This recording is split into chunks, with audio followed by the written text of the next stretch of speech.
Bonjour. Le président de la République, Félix-Antoine Tshisekedi Tshilombo, a pris une série d'ordonnances et décisions avant la fin de l'année 2020 que nous allons publier ces jours. Compte tenu du volume de certaines décisions et ordonnances, nous allons lire des dispositions pertinentes pour certaines et pour d'autres, nous allons lire simplement en intégralité.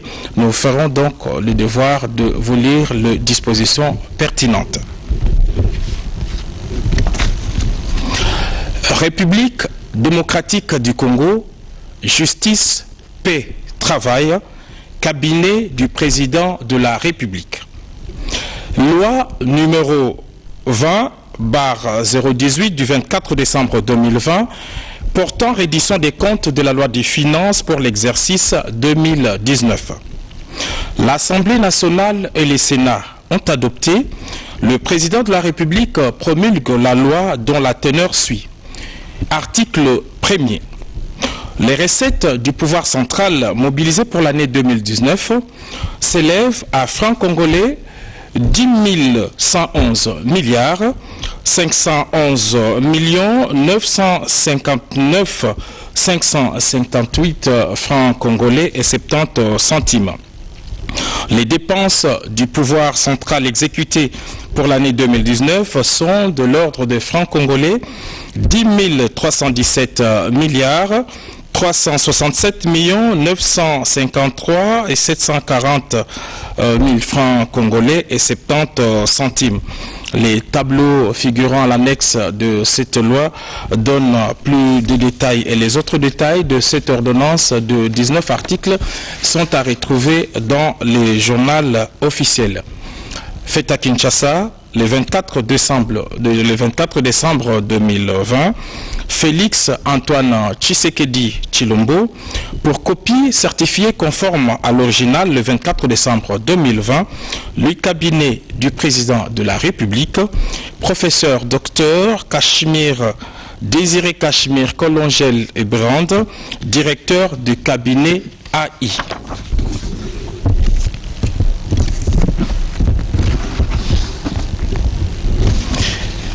République démocratique du Congo, justice, paix, travail, cabinet du président de la République. Loi de finances rectificative numéro 20/019 du 24 décembre 2020 de l'exercice 2020. L'Assemblée nationale et le Sénat ont adopté. Le président de la République promulgue la loi dont la teneur suit. Première partie des dispositions générales, titre 1 du contenu de la loi des finances rectificative de l'année 2020. Article 1. La présente loi contient certaines modifications des dispositions de la loi de finances numéro 19/005 du 31 décembre 2019 pour l'exercice 2020 en recettes et en dépenses, conformément aux dispositions de la loi numéro 11/011 du 13 juillet 2011 relative aux finances publiques, spécialement en ses articles 18, 26, 27, 35, 77 et 80. Titre 2 de la nouvelle configuration du budget du pouvoir central de l'exercice 2020. Article 2. Le budget du pouvoir central de l'exercice 2020, tel que modifié par la présente loi, est constitué du budget général, des budgets annexes et des comptes spéciaux fixés et répartis conformément aux documents et états en annexe. Il est présenté en équilibre en recettes et dépenses à 10 579 milliards 81 millions 70 042 francs congolais, tel que réparti à l'annexe 1 de cette loi. Nous vous faisons grâce des autres pertinentes dispositions de cette loi qui sont à retrouver au journal officiel. fait à Kinshasa le 24 décembre 2020, Félix Antoine Tshisekedi Tshilombo, pour copie certifiée conforme à l'original, le 24 décembre 2020, les cabinets du président de la République, professeur docteur Désiré Cachemire Colongel-Brande, directeur de cabinet AI.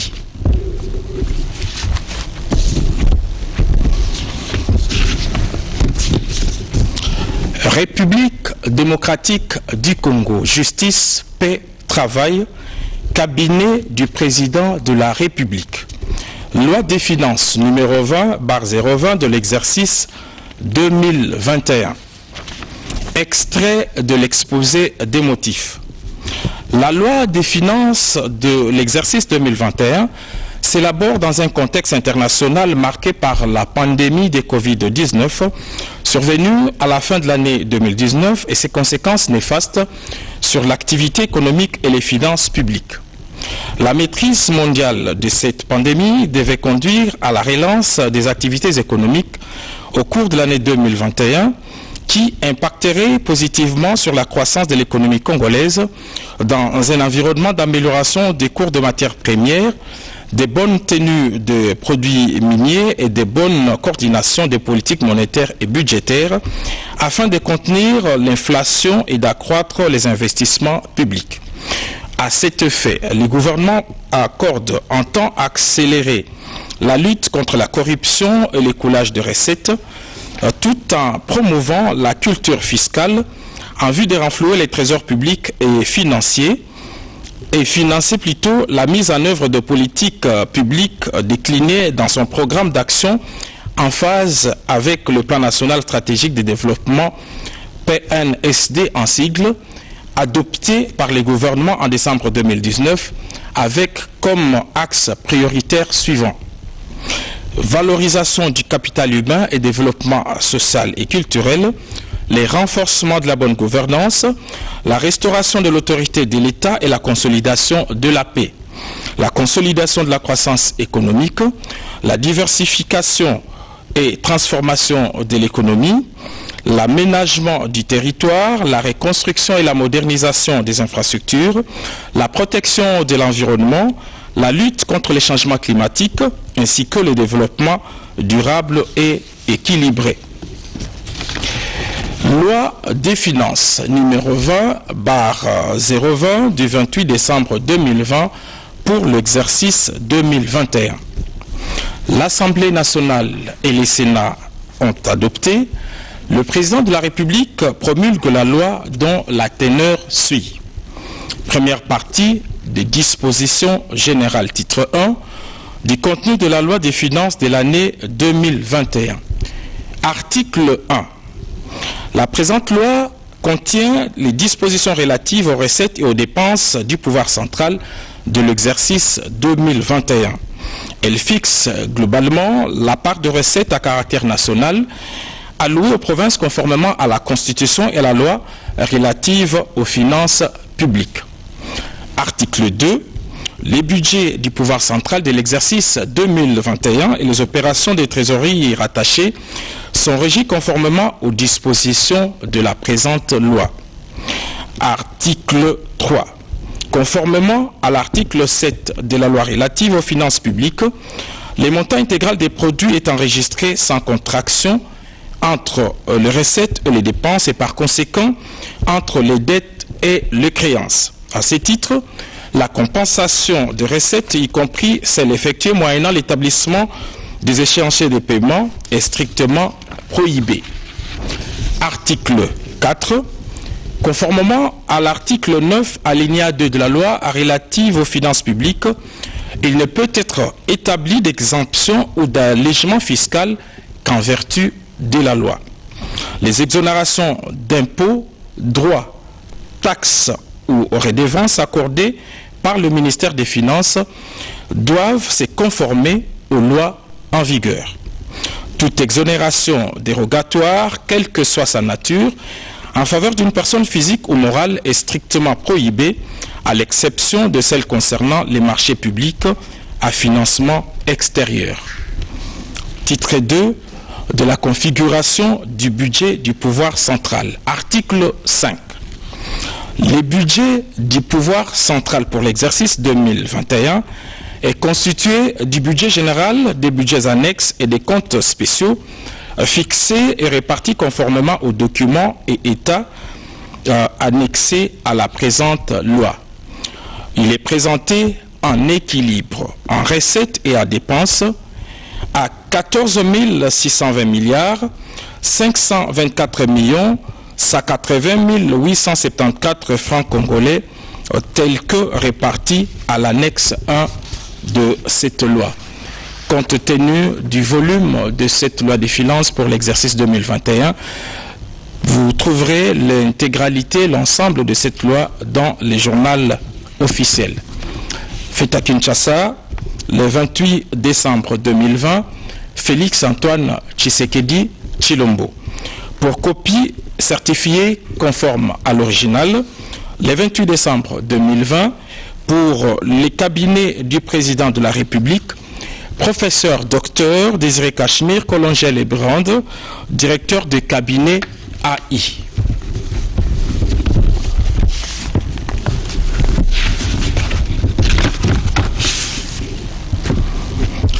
République démocratique du Congo, justice, paix, travail, cabinet du président de la République.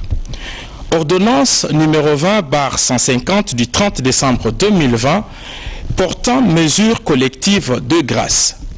Le président de la République, vu la Constitution telle que modifiée par la loi numéro 11/002 du 20 janvier 2011 portant révision de certains articles de la Constitution de la République démocratique du Congo du 18 février 2006, spécialement en ses articles 69, 79, 87 et 221, vu l'article 34 bis du Code pénal porté par la loi numéro 15/022 du 31 décembre 2015, modifiant et complétant le décret du 30 janvier 1940 portant Code pénal, voulant marquer d'un caractère particulier d'humanité, de pardon, de justice et de réconciliation nationale dans la perspective d'une participation active de toutes les filles et fils du pays aux prochaines réformes initiées par le chef de l'État en cette fin d'année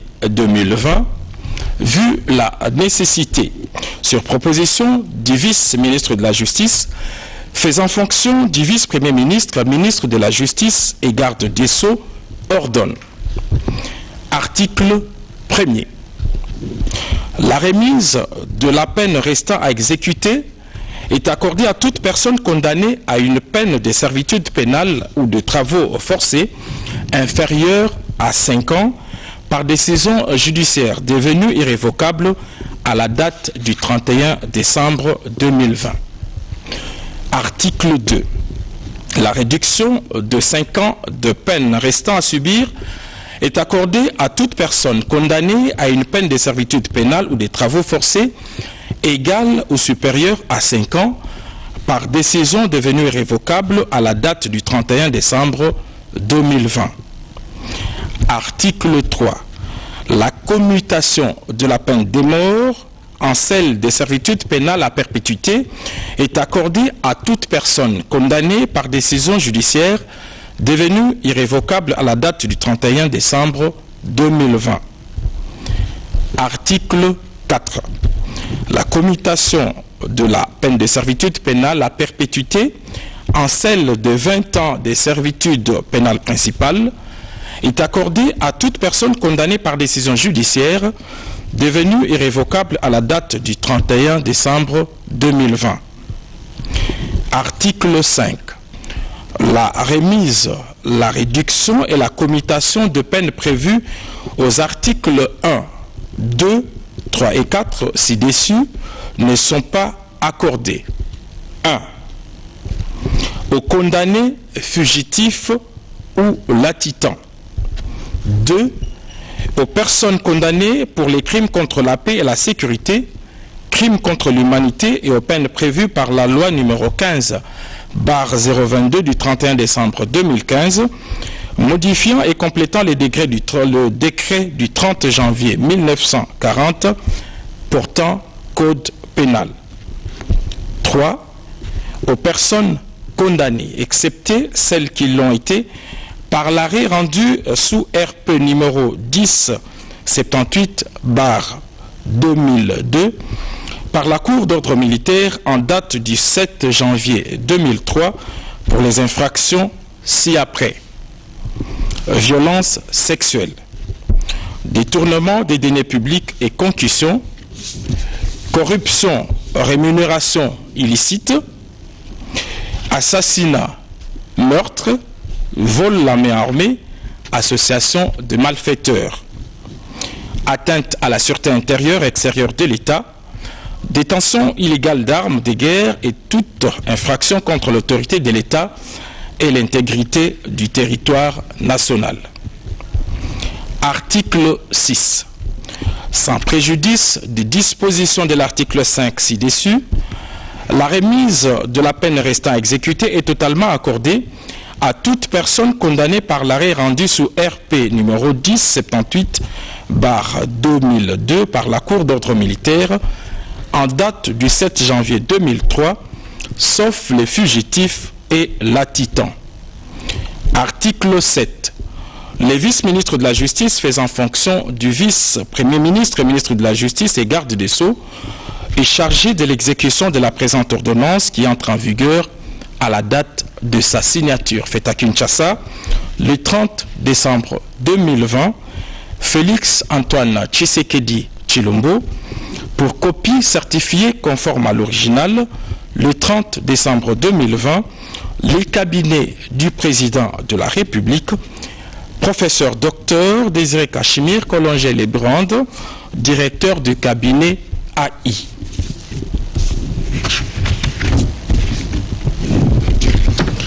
Enfin, République démocratique du Congo, justice, paix, travail, cabinet du président de la République. Communiqué de la présidence de la République. Consécutivement à la fin de l'accord politique entre les forces politiques membres du CAP pour le changement cash et celle du Front commun pour le Congo FCC, en vue de la formation des gouvernements des coalitions représentatifs de ces deux regroupements politiques, le président de la République, chef de l'État, son Excellence, M. Félix Antoine Tshisekedi Tshilombo, vient de confier ce jeudi 31 décembre 2020, conformément à l'article 78 de la Constitution, une mission d'information à l'honorable Modeste Bahati Lukwebo en vue d'identifier une coalition majoritaire à l'Assemblée nationale. La mission d'information est de 30 jours renouvelable une fois à compter de ces jours. Fait à Kinshasa, le 31 décembre 2020, pour les cabinets du président de la République, professeur docteur Désiré Cachemire Collongé-Lebrand, directeur du cabinet AI. Je vous remercie.